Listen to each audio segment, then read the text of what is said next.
Hello, welcome back to my channel. ഇന്നത്തെ നമ്മുടെ video മാരിഗോൾഡിനെ കുറിച്ചാണ്.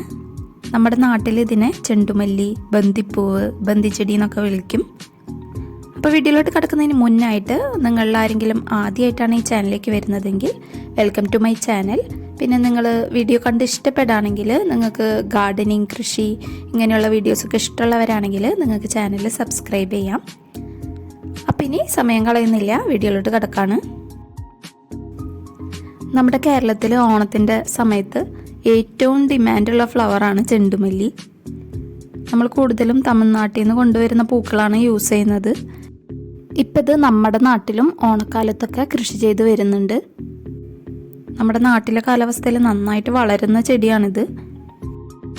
പ്രധാനമായിട്ടും 2 ടൈപ്പ് മാരിഗോൾഡാണുള്ളത്. ഒന്ന് African marigold, 2 French marigold. African മാരിഗോൾഡാണ് നമ്മൾ സാധാരണയായി പൂക്കളൊക്കെ ഇടാനായിട്ട് യൂസ് ചെയ്യുന്നത്. നല്ല വലുപ്പമുള്ള പൂക്കളായിരിക്കും. പക്ഷെ ഫ്രഞ്ച് മാരിഗോൾഡ് താരതമ്യേന വലുപ്പം കുറവായിരിക്കും. ഇന്ന് ഇവിടെ കാണിക്കുന്നത് ഫ്രഞ്ച് മാരിഗോൾഡാണ്. ആഫ്രിക്കൻ മാരിഗോൾഡിനെ കുറിച്ചുള്ള വീഡിയോ നമ്മുടെ ചാനലിൽ മുന്നേ ചെയ്തിട്ടുണ്ട്. രണ്ടിൻ്റെയും പരിചരണം ഏകദേശം ഒരുപോലെ തന്നെയാണ്, വലിയ വ്യത്യാസമൊന്നുമില്ല. ആഫ്രിക്കൻ മാരിഗോൾഡിൽ സാധാരണയായിട്ട് യെല്ലോ, ഓറഞ്ച്, വൈറ്റ് ഇങ്ങനെ ഈ 3 കളറിലാണ് സാധാരണയായിട്ട് കാണുന്നത്. ഫ്രഞ്ച് മാരിഗോൾഡിൽ റെഡ്, ഓറഞ്ച്, റെഡ്, യെല്ലോ ഇങ്ങനെ ഡബിൾ ഷെയ്ഡിലൊക്കെ പൂക്കൾ ഉണ്ടാവാറുണ്ട്. പിന്നെ ഇതിൻ്റെ പ്രൊപ്പഗേഷനെ കുറിച്ച് പറയുകയാണെങ്കിൽ, നല്ല ക്വാളിറ്റിയുള്ള വിത്തുകൾ വാങ്ങി മുളപ്പിച്ച് നമുക്കിത് നടാം. അല്ലെങ്കിൽ നഴ്സറിയിൽ നിന്ന് തൈകൾ വാങ്ങി നേരിട്ട് നട്ടുകൊടുക്കാം. പിന്നെ ഇതിൻ്റെ ബ്രാഞ്ചസ് കട്ട് ചെയ്തെടുത്ത് നമുക്കിത് നട്ടുപിടിപ്പിക്കാവുന്നതാണ്. ചെടിച്ചട്ടിയിലും മണ്ണിലൊക്കെ നമുക്ക് ചെണ്ടുമല്ലി വളർത്താവുന്നതാണ്. വിത്ത് പാകി 1 മാസം കഴിയുമ്പോൾ നമുക്കിത് മാറ്റി നടാം. നല്ല വെയിൽ കിട്ടുന്ന ഒരിടത്ത് വേണം ചെണ്ടുമല്ലി നടാനായിട്ട്. നല്ല ലൂസായിട്ടുള്ള, നല്ല നീർവാർച്ചയുള്ള പോട്ടി മിക്സ് ആയിരിക്കണം.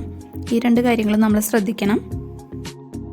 ചെണ്ടുമല്ലി വളർത്തുമ്പോൾ ഏറ്റവും പ്രധാനപ്പെട്ട ഒരു കാര്യമാണ് അതിന് കൊടുക്കുന്ന അടിവളം. നല്ല പോട്ടി മിക്സ്, നല്ല വെയിൽ, ആവശ്യത്തിന് വെള്ളം, ഇത്രയും മതി ചെണ്ടുമല്ലി നിറഞ്ഞു പൂക്കാനായിട്ട്. പോട്ടി മിക്സിലേക്ക് മണ്ണ്, മണൽ, ചാണകപ്പൊടി, എല്ലുപൊടി ഇത്രയും ചേർത്ത് കൊടുക്കാം. ഇനിയിപ്പോൾ ചാണകപ്പൊടി ഇല്ലെങ്കിൽ കമ്പോസ്റ്റ് ചേർത്താലും മതിയാവും. ഇപ്പോൾ വാണിജ്യാടിസ്ഥാനത്തിൽ കൃഷി ചെയ്യുന്നവരാണെങ്കിൽ അവർ യൂറിയ, പൊട്ടാഷ് ഇതുപോലുള്ള വളങ്ങളൊക്കെ യൂസ് ചെയ്യും. നമുക്ക് സാധാരണ നമ്മുടെ ചെടികൾക്ക് കൊടുക്കുന്ന ചാണകപ്പൊടി, കമ്പോസ്റ്റ് ഇതുപോലുള്ള വളങ്ങളൊക്കെ കൊടുത്താൽ മതി.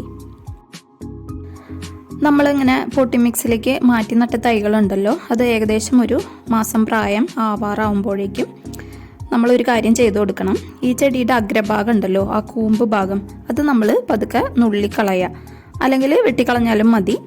ഇങ്ങനെ ചെയ്ത് കൊടുക്കുമ്പോൾ സൈഡിൽ നിന്നൊക്കെ ധാരാളം ബ്രാഞ്ചസ് പൊട്ടിമുളയ്ക്കും. ഇതിലൊക്കെ നിറഞ്ഞ് പൂക്കൾ വിരിയുന്ന സമയത്ത് കാണാനായിട്ട് നല്ല ഭംഗിയായിരിക്കും. അതുപോലെ ചെടി ഒരുപാട് പൊക്കം വെച്ച് പോവാതിരിക്കാനായിട്ടും ഇത് സഹായിക്കും. ഒരു 2 മാസമൊക്കെ കഴിയുമ്പോഴേക്കും ഇതിൽ പൂക്കൾ വിരിയാനായിട്ട് തുടങ്ങും. ഇതിൻ്റെ ഇടയിൽ നമുക്ക് വളമായിട്ട് കുറച്ച് കമ്പോസ്റ്റോ ചാണകപ്പൊടിയൊക്കെ ഇട്ട് കൊടുക്കാം. പക്ഷേ ഒരിക്കലും കൂടിയ അളവിൽ ഇട്ട് കൊടുക്കരുത്. എന്താണെന്ന് വെച്ചാൽ ചാണകപ്പൊടിയിലും കമ്പോസ്റ്റിലൊക്കെ നൈട്രജൻ വളരെ കൂടിയ അളവിൽ അടങ്ങിയിട്ടുണ്ട്. അപ്പോൾ എന്താ സംഭവിക്കുകയെന്ന് വെച്ചാൽ ഇലകളൊക്കെ നന്നായി തഴച്ച് വളരും. ഇതിൽ പൂക്കളധികം ഉണ്ടാവില്ല. ഉണ്ടായാൽ തന്നെ വലിപ്പം അധികം ഉണ്ടാവില്ല. അപ്പോൾ കുറച്ച് സൂക്ഷിച്ച് വേണം അങ്ങനെയുള്ള വളങ്ങളൊക്കെ യൂസ് ചെയ്യാനായിട്ട്. ഇനിയിപ്പോൾ പൂക്കൾ ഉണ്ടാവാൻ ബുദ്ധിമുട്ടുണ്ടെങ്കിൽ ചെയ്തു കൊടുക്കാവുന്ന കാര്യമാണ് NPK 19-19-19. ഇതൊരു 5 ഗ്രാം 1 ലിറ്റർ വെള്ളത്തിൽ ലയിപ്പിച്ച് ചെടി മൊത്തമായിട്ട് സ്പ്രേ ചെയ്ത് കൊടുക്കുക. ഇങ്ങനെ ചെയ്ത് കഴിഞ്ഞിട്ടുണ്ടെങ്കിൽ ധാരാളം പൂക്കൾ ഉണ്ടാവാനായിട്ട് ഇത് സഹായിക്കും. പിന്നെ മാരിഗോൾഡിൻ്റെ മറ്റൊരു പ്രത്യേകത എന്ന് പറയുന്നത് നിമാവിരകളെ അകറ്റി നിർത്താനുള്ള ഇതിൻ്റെ കഴിവാണ്. അതുപോലെ ധാരാളം തേനീച്ചകളെയും പ്രാണികളെയൊക്കെ ആകർഷിക്കാനുള്ള കഴിവും ഇതിനുണ്ട്. അതുകൊണ്ട് തന്നെ പോളിനേഷൻ നടക്കാനായിട്ട് ഇത് ഒത്തിരി സഹായിക്കും. ഇത്തരം ഗുണങ്ങളൊക്കെ ഉള്ളതുകൊണ്ട് തന്നെ കൃഷി ചെയ്യുന്ന സ്ഥലങ്ങളിൽ ചെണ്ടുമല്ലി വളർത്താണെങ്കിൽ അത് നമ്മുടെ കൃഷിയെ ഒരുപാട് സഹായിക്കും. നല്ല ഈസി ആയിട്ട് വളർത്താൻ പറ്റിയ ചെടിയാണ് മാരിഗോൾഡ്. അപ്പോൾ എല്ലാവരും ഇത് വളർത്തി നോക്കുക. അറ്റ്ലീസ്റ്റ് ഓണക്കാലത്തിന് മുൻപായിട്ട് വളർത്തുകയാണെങ്കിൽ നമുക്ക് പുറത്തു നിന്നൊന്നും പൂക്കൾ വാങ്ങേണ്ട ആവശ്യം വരില്ല. അപ്പോൾ ഇന്നത്തെ വീഡിയോ ഇവിടെ അവസാനിക്കുകയാണ്. വീഡിയോ എല്ലാവർക്കും ഉപകാരപ്പെടുന്നു വിചാരിക്കുന്നു. വീഡിയോ ഇഷ്ടപ്പെട്ടെങ്കിൽ don't forget to like and subscribe. അപ്പോൾ ഇനി മറ്റൊരു വീഡിയോയിൽ കാണാം. അതുവരേക്കും ബൈ, ടേക്ക് കെയർ.